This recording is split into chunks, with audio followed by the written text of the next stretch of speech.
Shazam ISIS Hour. A full hour of exciting adventure with the world's most powerful mortals. Captain Marvel, champion of truth and justice. And ISIS, dedicated foe of evil. Both together in the Shazam ISIS Hour.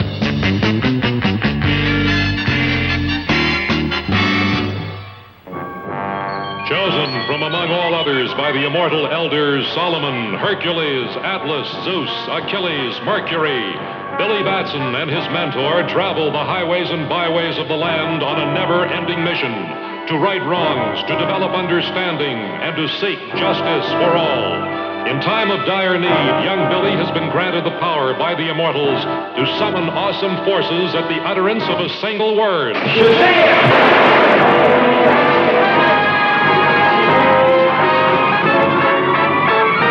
A word which transforms him in a flash into the mightiest of mortal beings, Captain Marvel.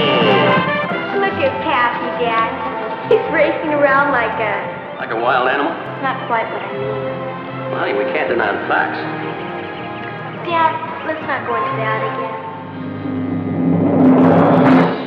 Welcome back, my friends, to an all-new episode of the Shazam ISIS podcast. It's your old mentor, John S. Drew here, and we're continuing our journey down the highways and byways of the land, exploring those episodes of two iconic 70s Saturday morning television shows, Shazam and The Secrets of ISIS. And joining me on this journey, as he's done since the very beginning, is the big red cheese himself, Mr. Richard F. Lee.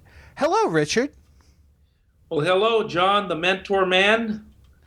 So, okay, we're saying hello here, but we're looking at an episode with the title Goodbye in it. Yeah, that sounds rather depressing. That's a down way to start a podcast. We're going to end up saying goodbye before we even say hello. Yeah, but it's not. If that's not bad enough, yeah, my pet's been doing something really naughty, John. What's wrong with your pet? Well, he goes and he steals everybody else's food, and he's starting to act a little wild, as though that his real nature is starting to emerge. Well, his real nature? What kind of a pet do you have? Oh, a timber wolf. Down, boy, down. I hear they have strange pets out there in the West. We do. We really do. Oh, boy. Now, this is a very interesting show that is not all that interesting, as we're going to see, John. Wow, revealing your hand a little early there, huh? Oh, no, that's okay. That's okay. We're going to explain why this show deserves a bit of analysis as to some of the flaws that we're going to come to when it starts to unfold and emerge. Right. So the episode is called Goodbye, Packy, and it aired October 4th, 1975. This is a second season episode, and it would have aired rather early in the second season. Yeah, and it's got a short cast list here. We've only got two characters. Conlon Carter plays Bob Rose, and Shannon Terhune, I hope I'm saying her last name right, she plays his daughter, Kathy Rose. And what's interesting, again, if for those of our listening audience who listened to our last podcast, we reviewed an episode that had a lot of guest actors. This one only has two. So you would think with only two characters, you could focus on story and character and plot development, but we're going to encounter a little bit of problems, aren't we? Yeah. And what's strange about this, John, is that the writers for this episode are Bill Danch and Jim Ryan, who have written for Shazam before. And written well. And written quite well. And the director was Arnold Lavin, who's also directed numerous other episodes of Shazam. He directed the last episode that we reviewed. The strong points of the writing of Bill Danch and Jim Ryan that we've seen in the last season, where they wrote two-part episodes, the strengths of those episodes are not carried over into this second season episode. No. As we're going to see. No. So how does this begin, John?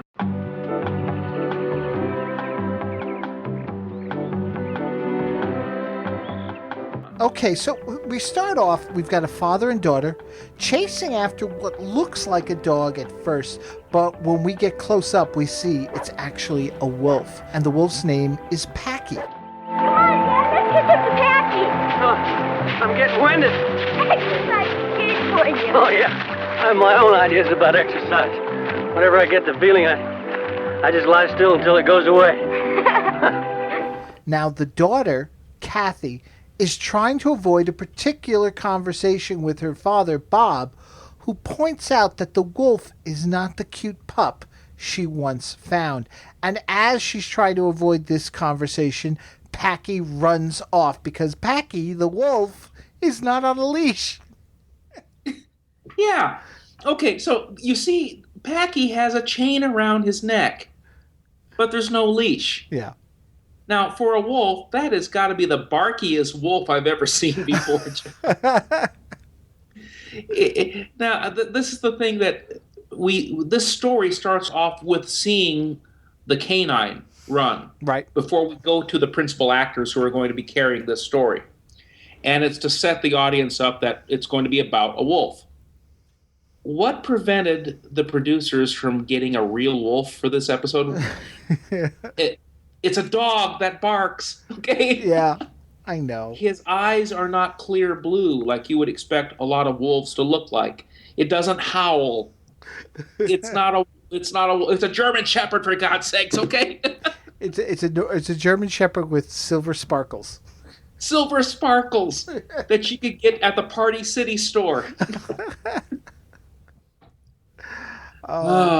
It's like getting started on something and you're tripping as you start. You're about to start a dance number and you're going to perform a dance number, and the very first step is a trip. Yeah. And that's how this episode begins. It begins tripping at the very first sign that you see a dog running by, and now we go to these two characters and they're having this uncomfortable conversation. As you say, John, the character, Kathy, who's the daughter, is trying to avoid this talk as Packy runs off. Now, next we see Billy and Mentor in the RV.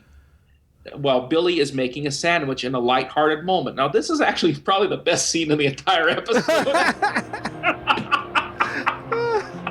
Oh, I went there.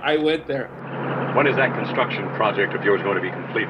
It's almost ready, Mentor. A set of ham, cheese,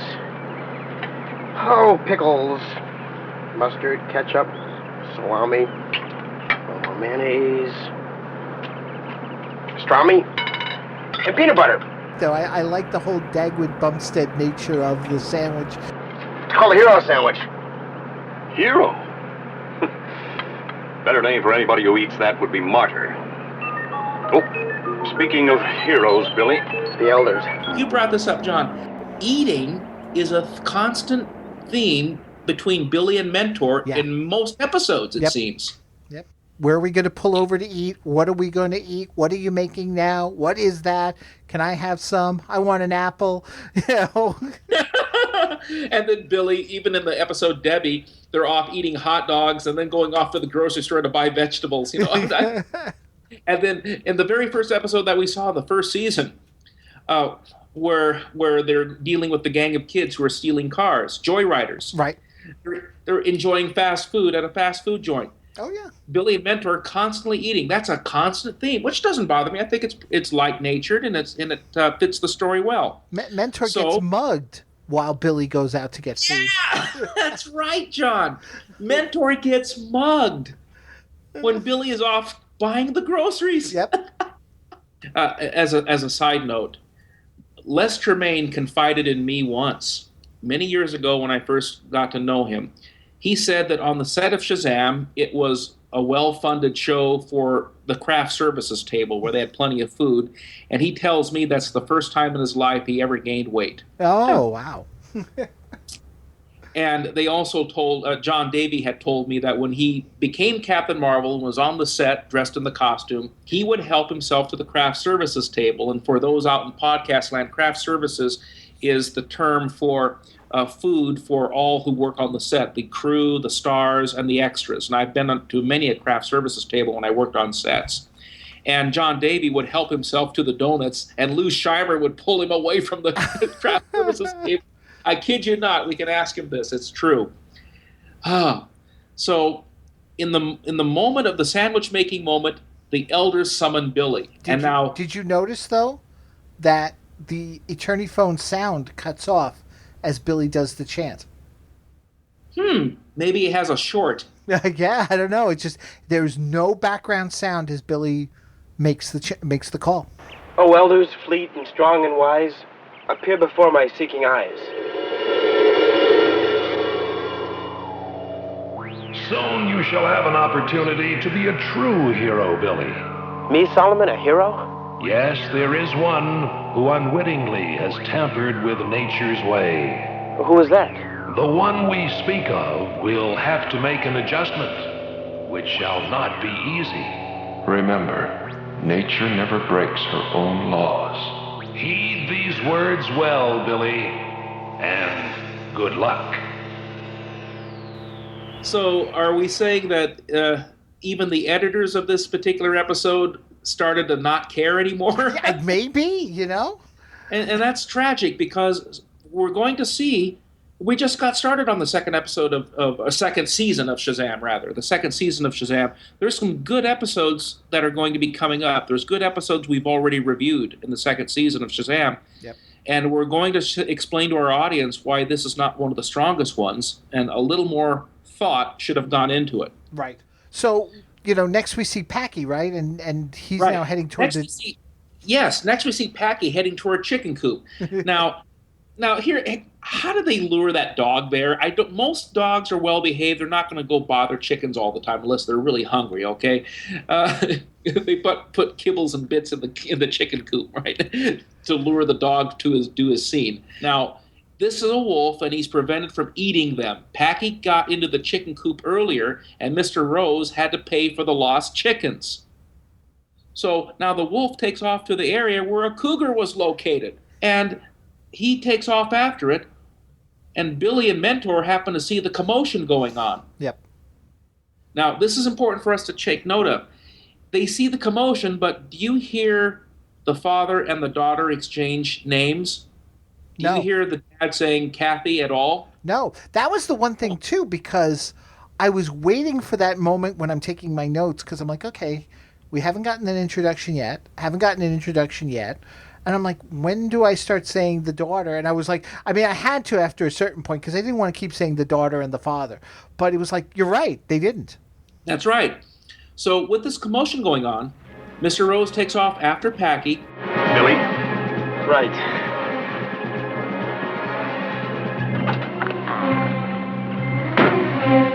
And Billy... Shazam!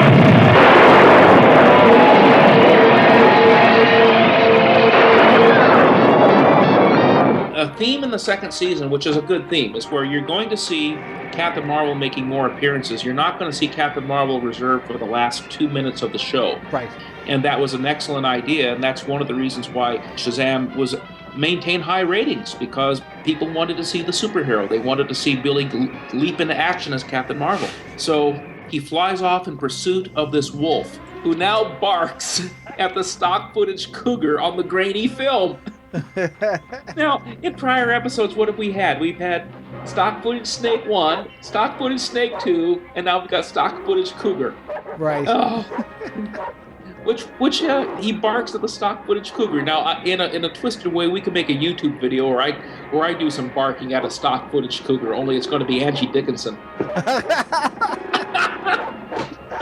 Oh, Shazam! Hey, this episode left that door open. I had to hit that. Okay. Captain Marvel lands. And he talks to Packy by name. Captain Marvel, what happened? Old Packy here was just about to tangle with a cougar. And you saved him? Well, let's just say I prevented a fight. I don't know how I can ever thank you. I'm glad to help. Now, shouldn't you get back to Kathy? Yes, of course. Thanks again. Come on.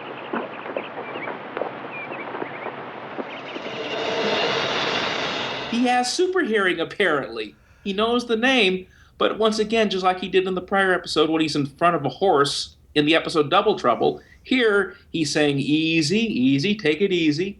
He's not engaging the animal in any way, and he certainly is not going to be wrestling with that cougar like the Captain Marvel did in the zoo episode, The Braggart. Yeah. Now, Mr. Rose happens to show up, and he sees Captain Marvel. Everybody recognizes Captain Marvel, but Captain Marvel says, shouldn't you be getting back to Kathy? How did he know her name? He now not only has super hearing, he has the power of mind reading. Yeah. This was just, we talked about how sharp the writing was in the last episode and how there was a great deal of economy of writing in order to move the story along, but it was always at the right moments and stuff. This was just lazy.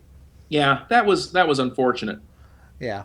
They could have substituted something like, wouldn't you now get back to your daughter? And he could have said, well, her name's Kathy. Okay, Kathy, or whatever. They could have had a throwaway line. Instead, they had Captain Marvel knowing her name. Yeah. Oh, boy. Well, he is a Marvel. Well, anyway, he does get back there, and Billy and Mentor run into the two, and they offer a lift. And Billy is very impressed with the wolf, and that's when he remembers the words of the elders. Remember, nature never breaks her own laws. It may not be able to take care of itself since it's been kind of domesticated. It may not be a good idea to let the thing go. Yeah. And so it takes Billy to rub that in. Like, you got a wolf here, and he may not be fully set for the wild. Like, well, thanks a lot, buddy. You're a total stranger preaching to this kid. See, and this is the thing that gets me because, earlier we saw the cougar. And if this show had a bit more of a budget, that would be the threat to Kathy and Packy later on in the story. That would be the plot thread. It's like we set it up, it's a bad cougar. Or maybe even to the point where it's like Packy didn't kill the chickens. It was the cougar that did it. But because we're limited on our budget, we're stuck with the film footage, and then we get the hot air balloon. Yeah, that's right. We're not given very much here, but the tragic thing is I would have gone with that plot thread. How about this poor dog falsely accused of killing chickens? It turns out to be the cougar instead. Right. That would have gone much better for me. Instead, they're trying to preach to the audience, don't be adopting wolves. Right. And so they see the hot air balloon, John, as they're driving by. Right. And we get this cute little thing. Kathy's afraid of heights. Yes. And Mentor teases about how Billy knows a lot about flying. It's a cute little scene, but it's just... That's a cute scene. I like that. That was good. There's nothing wrong with that. And I think Billy shows a moment of being uncomfortable, knowing that he's Captain Marvel and knowing that he knows how to fly. And Billy teasing him about he knows a lot about flying. That was a good moment. I liked it. It was, but it just, like right there, we're not going back to the cougar, are we? Because you wouldn't put a hot air balloon and talk about Kathy's fear of heights unless you mean to follow through. One would hope. Yes, and that's foreshadowing. It's foreshadowing, and I know that every story has to have some foreshadowing, but that's a little more obvious in the foreshadowing. Yes. What I liked about the last episode we did, Double Trouble, there was a lot of foreshadowing in that, but the payoffs were better. Mm-hmm. I agree. I thought that the foreshadowing in that episode was a lot more subtle, John. Oh, yeah. No, I absolutely agree. I do. So and good shadowing has to be subtle, and that's too obvious. Yeah. No, I agree. So they drop the two off at home, and the father tells Kathy that there has to be a new place found for Packy because they can't keep him as we come to the end of Act 1. Very fast moving, though. I mean, like... Not fast moving as in, wow, fast moving and a lot It just, there's not a lot to this. You're correct. You're absolutely right. The Act 1 here, you do have the basic story set up. You do have the dilemma, but there just is not nearly as much action and information that you saw in Act 1 of the prior episode. I mean, there was a lot of things compacted in the prior episode that showed better writing that was tighter with better payoffs. And in this episode, you're not seeing much in the way of some act. You had an appearance of Captain Marvel chasing off the cougar or whatever, and that's fine. But you're not seeing tight writing. You're not really seeing a lot more things happening in this first act. All you're seeing is that the act closes with Dad telling Kathy, we got to get rid of the wolf. This, I know it may be, are we comparing apples to oranges, or are we actually doing something valid here? Because this episode is not strong with these two particular characters. It's not interesting yet. And a whole act has been spent telling us you can't keep a wolf. Yeah. And like you say, we're already like the full act into it, and it's just these two, and I don't care. I'm not interested. But compared to the last episode where we had, and this is the interesting thing, we had all these characters and they had all their motivations and stuff. And then you plop into it, we've got more Captain Marvel. I found it just so much more interesting. The prior episode was engaging and you had good use of the characters. Here, if you want some excitement to pay off the first act, have poor Packy go and chew up a bunch of chickens on screen. That I would love to see. Blood everywhere, bloody teeth. It would be awesome, okay? Hey, Mentor, I forgot. Which side of the plate does the fork go on, the left or the right? Which hand do you hold it in? That should tell you. So now we begin Act 2, and once again we're seeing the eating theme.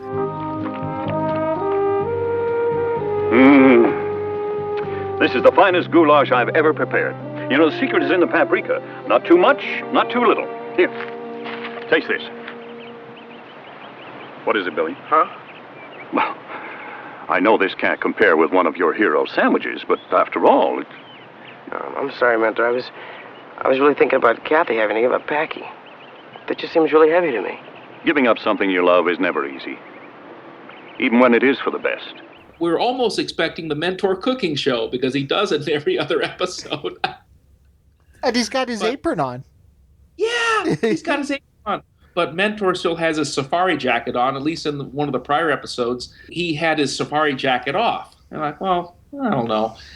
It's different to see Mentor try on something else. But Mr. Rose runs up to them to inform them that Kathy has ran off with Packy. Now, Mentor says he's going to phone the authorities and join them in the search. So this is obligatory where we have to have some reference to the authorities. Well, yeah, that's another... Although we haven't seen it as much in recent episodes, that is another staple of Shazam. Yes, in the prior episode, we saw the authorities. There was no mention of having to call the proper authorities. We saw the authorities. Yeah. Here, we don't see them, and they refer to him off screen and saying he's going to contact the authorities. That's fine. But it's just not too interesting at this point. Like, Kathy runs off with Packy, and part of me says maybe they'll be happy together. They'll have a spin-off television show like Bigfoot and Wild Boy or something. Remember Run, Joe, Run? Yep. Remember that show? I do. How do we know that Packy couldn't have had his own spin-off show like Run, Packy, Run? And how did that dog manage to get away from everybody trying to chase him down? Off topic, does anybody out there know if Run, Joe, Run was properly resolved with a resolution episode? Oh, I don't remember now. Wow. Oh. So what happens next? Well, see, this is where it really starts to fall apart because honestly, you could tell this was not a well thought out or at least a well detailed episode because now we get the search and it's just a little too much time spent on the search here as we cut back and forth. We go to Billy, who manages to get close to Kathy. He doesn't see her, but she can hear him. She moves off. Mentor, we cut to him. He meets up with Kathy's father, and they continue the search. And then we cut back to Packy and Kathy, and Packy runs away from Kathy again and runs up to Billy and just barks and barks. Not growls, not like looks like he's going to jump on him, barks at him. So you wonder almost like because Billy's looking a little more scared than maybe he even should, but of course it's supposed to be a wolf, so he's got to look scared. It's almost like you expect him to go, where is she? Where is she? Where is she, Packy? Take her to me. And he hears Kathy calling him back, and the wolf manages to get away from Billy as it goes back to her. So she leashes the wolf and walks off. And Billy keeps calling out to her, going, Packy's getting harder and harder to control. I'm like, Packy came back to her. That doesn't look like she's having problems with control. I haven't quite caught that one. Oh my God, this whole thing is just. I mean, I'm like looking and usually I've got my notes out and I'm sitting there, and a lot of times I have to pause and say, what did they just say? Or I need to, I'm typing up so much info. Let me stop a moment and stuff. I'm just sitting there and I'm checking Facebook and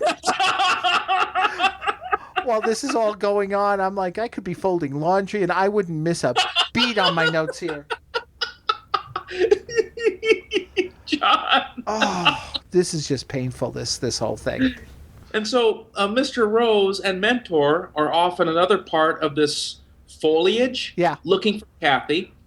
And like you say, Billy has already come into contact with Packy. Kathy calls Packy away, and they're taking off. She's got her little backpack on. She leashes them up, and they're off in their direction. Mentor and Mr. Rose are still trying to look for her, and Mentor says there's deputies crawling all over this place. Well, that's more economy of writing because no proper authority has shown up yet. Right. They don't have the money for this episode, the budget for this episode, to hire a guy to wear a police uniform right now. So, oh boy. Would they call the sheriff? Maybe they would. Or they would call animal control. I don't know. So it's getting to the point where it's exactly as you're saying, John. It's hard to care at this point. Does little Packy eat poor Kathy to prove to you that you can't control nature, and that would leave the end of it. It'd be the end of the episode. It will get the moral then. Right. So Kathy and Packy come to the balloon, that big balloon that we saw earlier in the episode, and she and Packy get into the thing. Oh boy. Now, maybe it's my imagination again. You've probably seen a lot more 70s stuff than I have. Have hot air balloons been a staple of 70s television too?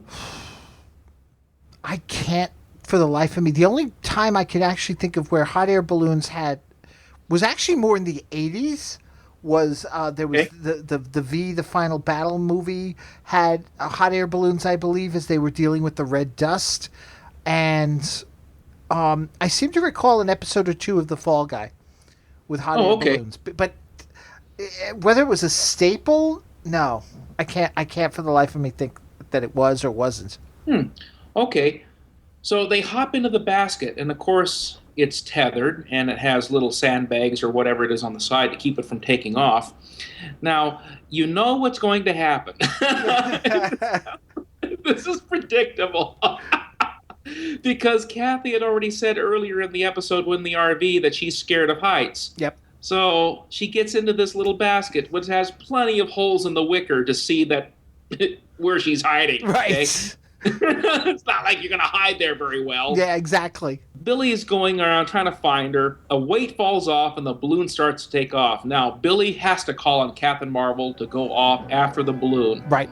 Which looks strangely out of place in your phone lines. Shazam!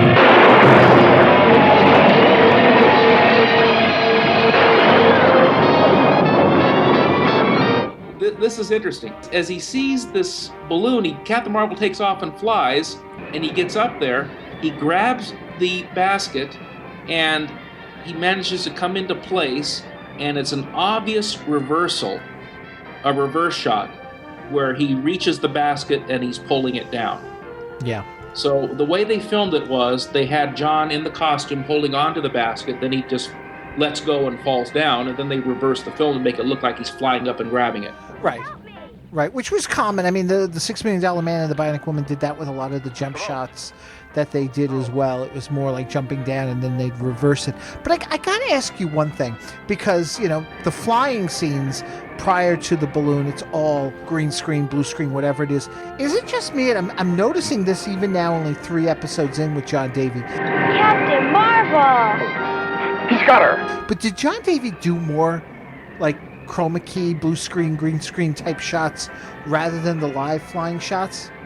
Yes, he did. In fact, there's postages now online of people who have access to these old pictures. I don't know who's posting them, but it shows him getting hooked up on the wires as they're shooting against either a blue screen or a green screen. And he told me that was really hard to do. And they're hooking him up with the wires and whatnot. Thank you, Captain Marvel. It's okay, Captain. He would not do the same kind of things that Jackson would do, being strapped to a surfboard and fly and driving around town with the camera shooting from the waist up. He wasn't doing that kind of stuff. It's a shame, though, because that scene in particular, it didn't work. I mean, like I said, it was a staple anyway to do it that way. 6 Mil did it, having him jump down and then they'd reverse the footage and stuff. But here, it's pretty obvious that they did it. The effect is kind of ropey. And then you add to it the voiceover. Really bad dubbed in voiceover of Kathy going, Captain Marvel. And you caught that too, John. It's hard to watch. It's hard to, what I mean? I forgive this show for a lot of things because, of the budget constraints in the 70s and all, but this was tough. This was tough. This is something like I would have done in my backyard. Oh. Well, I got to admit, for this episode, so far, we're not finished with it yet, but the best product placement? The McDonald's arches on the balloon. I missed that. Oh, yeah, it's a McDonald's arches on the balloon. Go back and rewind. Now, it's on the stock footage of the balloon, though, not the... Yes. Right. Yeah, it's up there. Wow. And so, thinking, in the 1970s, the slogan for McDonald's was, "You deserve a break today." Boy, isn't that true after watching this. Oh, man. But no, there was something involving this. We're going to get to the stunts in a minute. Right. But John had a problem with grabbing onto that basket. And he had told me when they were shooting this scene for this episode about grabbing the basket there and doing that reverse shot. Really? Okay. Yeah. So what happens, obviously, when he brings the basket down to earth, Kathy apologizes and realizes what she has to do. And now she comes to herself knowing that she could have been taken off in this hot air balloon with Packy, stranded up there or crashing into some phone lines or something. She realizes, I had an error of my ways. I know what I have to do. And without a word, we cut later to see that poor Packy has been donated to the zoo. And he'll be retrained so he can go back to the wild. Oh, okay. Yeah, that's fair. So she vows never to love another animal again. Oh, well, I don't know. With watching this, I love the show, but watching this, we're almost prepared to vow never to love another episode again. Yeah, but like Kathy, we'll change our mind very quickly. Yeah, that's true. That's a saving grace. So the dad has a new dog, and she graciously accepts it. And Billy says that dog is in for a lot of loving. Yeah. Oh man. Yeah. So what you're saying is we'll get a brand new dog next week. Yeah, there are better days ahead for this show. Yeah. No, I know. This one just doesn't cut it. I mean, and if we go through it, you see the stunts. I mean, we already talked about it. The reverse film on the jump up. That's the extent of the stunts there because he doesn't do anything else. It's all blue screen, everything else in terms of the flying and stuff. I mean, I will say the takeoff he does when he makes the change to go save Kathy and Packy is really good. The shot that Arnold Lavin takes of it is just perfect. And, I don't think John studied Jackson's takeoffs. I thought that takeoff resembled Jackson's very closely. It did. It did. That's, I think, part of what I liked about it was that it did resemble it. The takeoff flight as he's jumping on that trampoline, taking off to fly looked really well done, as though that he's been doing it all this time. Right. Now, he had a problem with the grabbing the balloon basket thing, because they wanted him to do it a lot more dramatic than that, I think. Mm-hmm. And he did not want to get hurt. Okay, Right. he was not willing to do that. So I think that the producers or the director decided probably that let's do it like this, and let's minimize the risk of him getting hurt. So he just hung on to it from a short distance off of the ground, and they did a reverse shot where he lets go, and then they reversed the film to give the illusion that he's reaching up and grabbing it. I think what had happened was that the balloon basket was off of the ground a farther distance, and he was not willing to hold on to it and be lifted up. Okay. And hey, who would want to risk breaking their neck? I mean, it's a kid show. It's not worth it. Yeah. Oh, yeah. I could understand that. I could understand that. And then you add to it the fashions. And again, nothing special. No. No. Except we want to think about fashion statements for a bit. How about what poor Packy was decked out in? His gold. He's wearing his little glittery kiss makeup, okay? Yeah. Poor thing. Poor Packy. This should have been a moral about animal cruelty. We'll return to Shazam after these messages. All beef patty, pickles, sauce, lettuce, cheese, and the pickles. No. Pickles, cheese, Lettuce and onion, sesame, all seed bun. I think they're describing a big... 2 all beef patty, special sauce, lettuce, cheese, pickles, onions on a sesame seed bun. Say that again. 2 all beef patty, special sauce, lettuce, cheese, pickles, onions on a sesame seed bun. 2 all beef patty, special sauce, lettuce, cheese, onions, pickles, onions on a...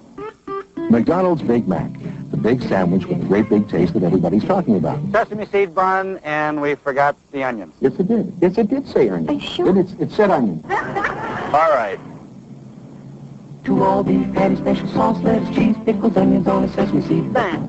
McDonald's Big Mac, the great big sandwich with a great big taste. Lettuce. Pickles, cheese, and Big Mac. You deserve a break today at McDonald's, where your dollar gets a break every day. Far out. Big wheels are a-rolling. Listen to them turn. The big wheel sound of power with speed enough to burn. Winning. Spinning. Braking. The Big Wheel by Marx with adjustable seat, handy saddlebag, and a quick stop racing brake. Braking. Winning. Spinning. It's the Big Wheel with saddlebag and racing brake. Big Wheel by Marx. If we make it, it can take it. And now, back to Shazam.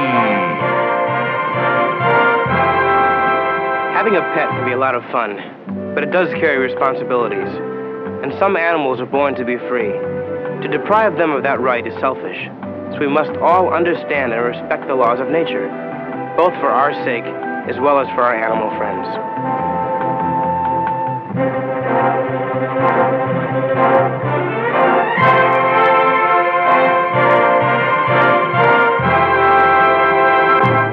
So once again, Michael Gray as Billy Batson brings us the moral for this episode. Here's some trivia that I found in reviewing this episode. It is illegal to own a pure wolf in the United States. They are classified as an endangered and regulated species.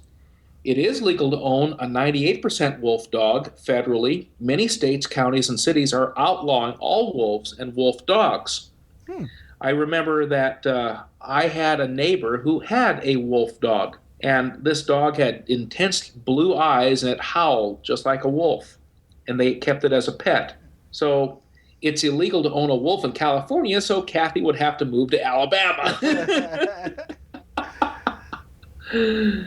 Oh, boy. Welcome to Alabama. We'd like your wolves.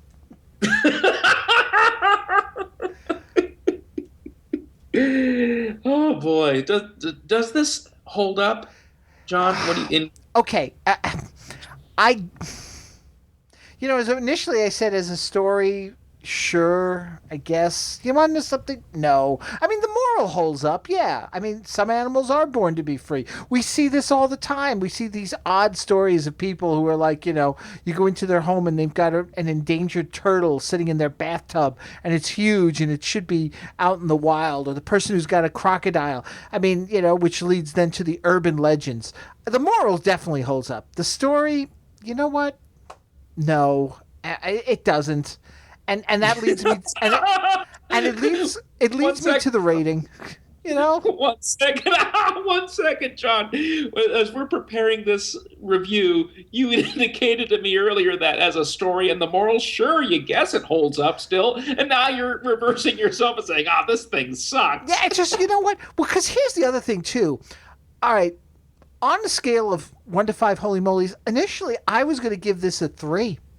And just in talking about it and seeing, how you feel about it and stuff, I'm going with a 2. I mean, this is just meh. John Davey and Michael Gray recently commented on this episode on the Comic Book Central podcast. In looking at it now, it's an odd episode to choose. It's a bit sappy. It's not very well thought out. In fact, you want to know something? You want to know which episode does this better? Little Boy Lost. You're right. So much better. You're right. So much better.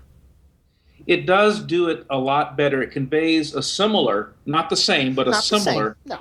Yeah, a similar message about parental authority and parents keeping things from us that we may want.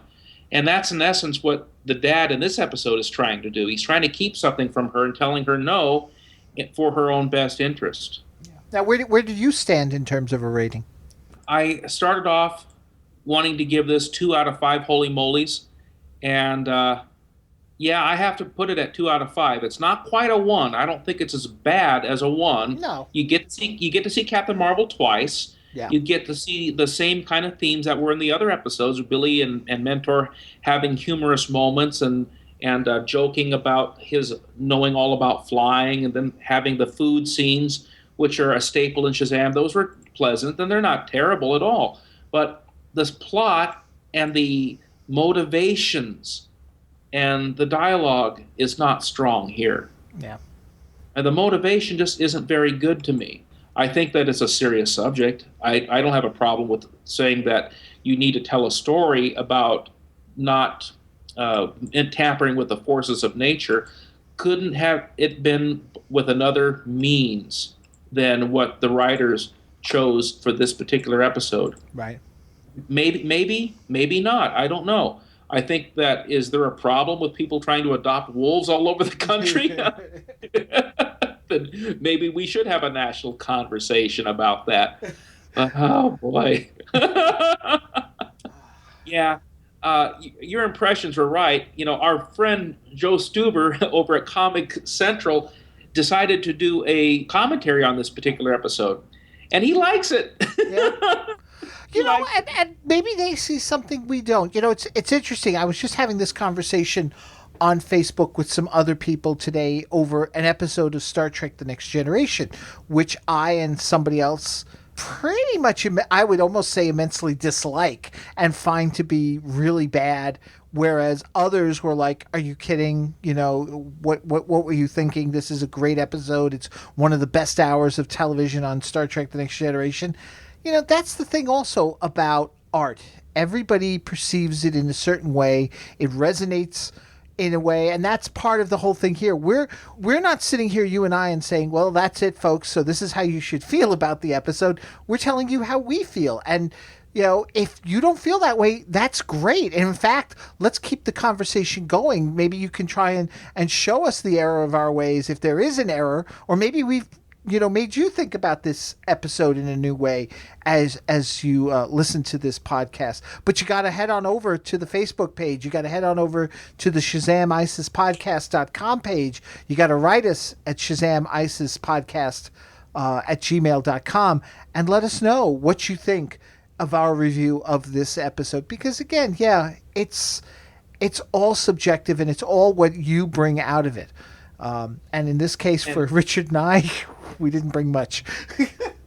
No, but when you realize that there is a consensus when it comes to some forms of art, where there are people, you're going to have folks who disagree, and that's fine. But when there's a consensus about the content of art that's thoroughly analyzed, and the consensus is it's just not as well done as other episodes. Personally, though, I got to admit, I like this episode a lot better than Batman versus Superman, and I haven't even seen it yet. That's how well I like this compared to that piece of dung. I haven't seen it yet either, but I will eventually get around to it, and I'm sure I'll voice an opinion at some point on my Batcave podcast about it. But speaking of, by the way, just writing and such, may I also ask people out there, if you get a chance and you're listening to us using iTunes, head on over to iTunes and leave us a review. Let us know what you think of the show, for good or for bad, because, when you comment, when you leave a rating, when you leave a review, it sort of brings up, our, like, the way iTunes views us and stuff, and we're seen as something more when our listeners comment. So if you get a chance, do us a favor and head on over to the iTunes page and leave us a review and a rating. It would be much appreciated.